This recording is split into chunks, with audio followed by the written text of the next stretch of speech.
Kids are born scientists.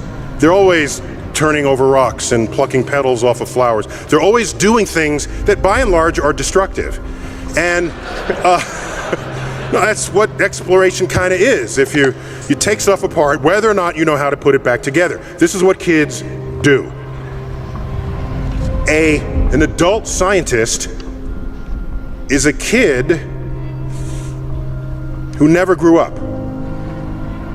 That's what an adult scientist does. So what happens at home is the kid reaches in the refrigerator, pulls out an egg and starts juggling it. What's the first thing you do as a parent? Stop playing with the egg. It could break. Put it back. Excuse me, this is an experiment in the material strength of let the kid find out that when it drops, it breaks. This is a physics experiment rapidly turned into a biology experiment, okay? The yolk oozes out. You say, hey, that becomes a chickie one day, okay? Wait, how does this gooey yolk become a chicken? Well, that's biology. Check that out. And what did the egg cost you? 20 cents? President of Harvard once said, if you think education is expensive, you should try the cost of ignorance. So we don't have enough parents who understand or know how to value the inquisitive nature of their own kids because they want to keep order in their household. Kids go into the kitchen and pull out all the pots and pans and start banging on them. What's the first thing you say as a parent? Stop making all that noise. Stop the racket. You're getting the pots and pans dirty. You just squashed an entire experiment in acoustics. So, I'm not worried about kids. People say, what can I do to get my kids interested in science? They're already interested in science. You're the one who's the problem. Almost my entire professional energy is focused on adults because they outnumber kids. They vote, they run the world, they wield opportunities. Kids will be fine.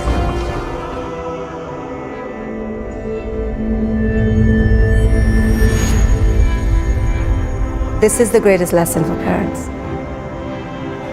No one really truly loves anyone. Everyone loves conditionally.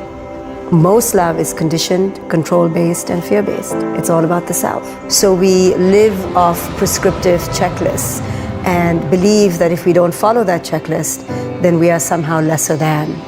And when we do this with a child who's come into this world with a throbbing spirit, desirous of kind of figuring it out, and we've kind of already ruined that chance by, here's the checklist. This is what I believe is success and failure and beauty and achievement. And now follow my way or you're already an outcast in my eyes.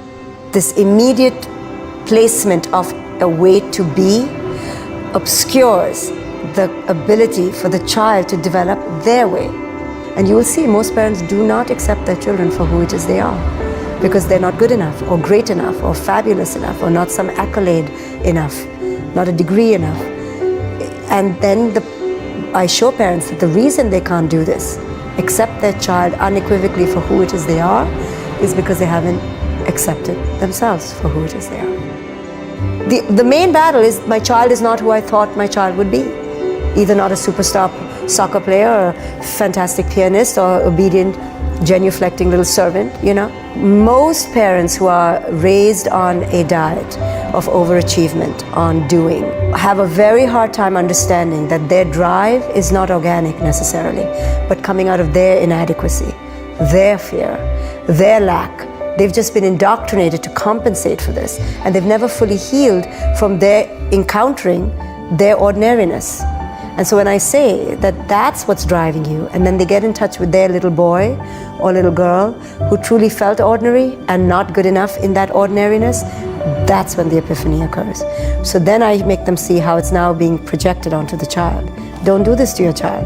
Your child is okay and whole in their ordinariness. The child doesn't need more to feel more of themselves.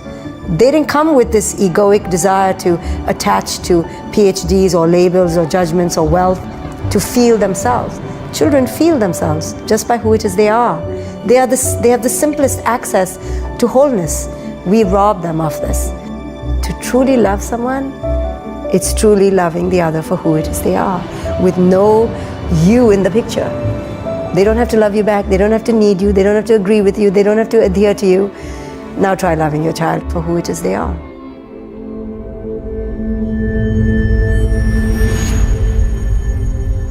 As you've just heard, my wife and I are the parents of 6 children. If you look closely at the screen, you'll also note something interesting about my family, and that is that my 6 children are all daughters.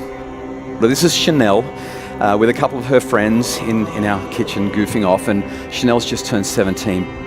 I was driving to work with her, and I could tell as she drove that she was not happy. It might have been the way that she revved through the 6 gears on her way to top speed in the 60 zone, and she just wasn't happy. And I commented, I said, Chanel, you seem like you're unhappy.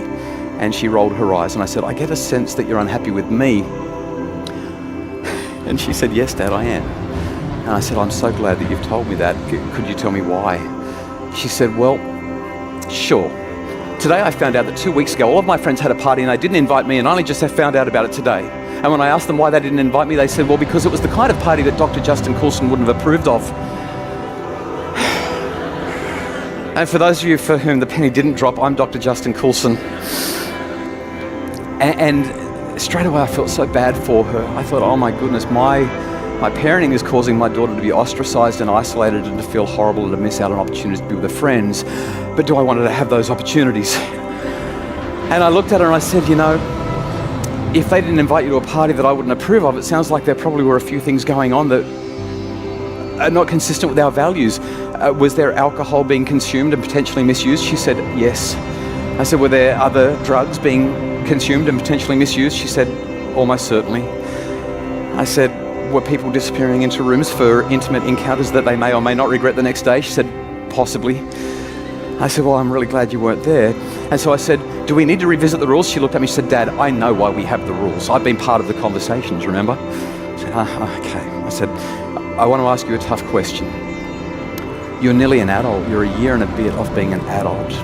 Now, I think these are good rules, but do we need to rethink the rules? And then I waited and my heart pounded. And eventually she said, Dad, I don't like the rules. And my heart stopped. And I said, oh. And I started to think of how to respond. And as I was thinking, she jumped in and added something else for me. She said, right now, Dad, I don't like the rules one little bit. But they're good rules. I think we should keep them. This is the kind of line that every parent dreams of hearing from their kids. The heavens opened and the angels started singing, and I just wanted to hug her. I was like, yes. If you paid attention to the story, you don't get it by saying, well, damn it, they're good rules and I expect that you will keep them. That's part of being in this family. That's called control. And that's not how we get to this point. Instead, we get it through this thing called autonomy. Force creates resistance. But great relationships build autonomy, which allows us to leverage trust, which builds massive influence. Thank you.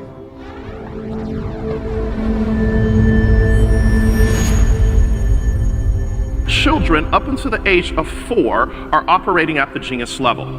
The same group of children were studied in their early 20s, and only 10% were still operating at the genius, or what I call the brilliance level. And in their late 20s, early 30s, only 2% were still operating at the genius or brilliance level. So the question you have, like I had, is where did this genius or brilliance go? It didn't go anywhere, but it became buried by a society that says color within the line, sit down, give it back, you can't do this. By the time a child is 17 years of age, they have heard no 150,000 times and only yes 5,000 times. And the more you continue to hear what you can't do, where you can't go, and who you can't become, there is a neurological path that is created in the brain that causes individuals to shut down. I have gone through a divorce within the last year, and my 2 children, Daniel and Madison, they are now my greatest joys. Madison came into my office not too long ago, and she said, hey, Daddy, what's going on? I said, hey, baby girl, how are you? And I was preparing to go on a trip out of town. And I was busy scurrying around. I was not totally focused on her.